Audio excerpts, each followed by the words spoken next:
এ মানহা, কোথায় তুমি? অফিসে দেরি হয়ে যাচ্ছে আমার, একটু তাড়াতাড়ি আসতে পারো না? এই তো 1 মিনিট আসতেছি। এই নাও তোমার দুপুরের খাবার।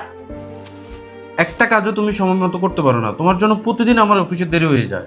কি কাজ করো তুমি? বাসার মধ্যে তো সারাদিন বসে থাকো। আর ওইদিকে দেখো আমার চাচাতো ভাইয়ের বউকে, একটা চাকরি করে মাত্র 15,000 টাকা বেতন পায়, তারপরও এই পুরো ফ্যামিলিকে কত বড় একটা সাপোর্ট দিয়ে যাচ্ছে, এত কষ্ট করতেছে। আর তোমরা সামান্য বাসার কাজটাও ঠিকঠাক মতো করতে পারো না।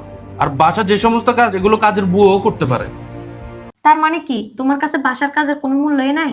ঠিক আছে, তাহলে আমি একটা চাকরি খুঁজে নিব, আর তুমি তোমার বাসার কাজের জন্য একটা কাজের বুয়া খুঁজে নিও। তাহলে তো ভালোই হয়।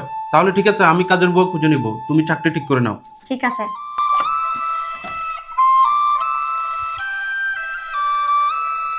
কি বলেন খালা? সামান্য ঘর ঝাড়ু দিবেন, এটার জন্য আপনি 2,500 টাকা চাচ্ছেন? আপনাকে দিয়ে তো রান্না বান্না কিছুই করাবো না। না খালা, হবে না। এগুলো কি বলেন খালা? শুধু রান্না বান্নার জন্যই আপনি 4,000 টাকা নেবেন? আচ্ছা, ঘর মোছা, ঘর ঝাড়ু দেওয়া, কাপড় চোপড় ধোয়া, তাহলে এগুলোর জন্য কত নেবেন? আরো 3,000 টাকা এক্সট্রা দিতে হবে? তো টোটালে তো 7,000 টাকা লাগবে।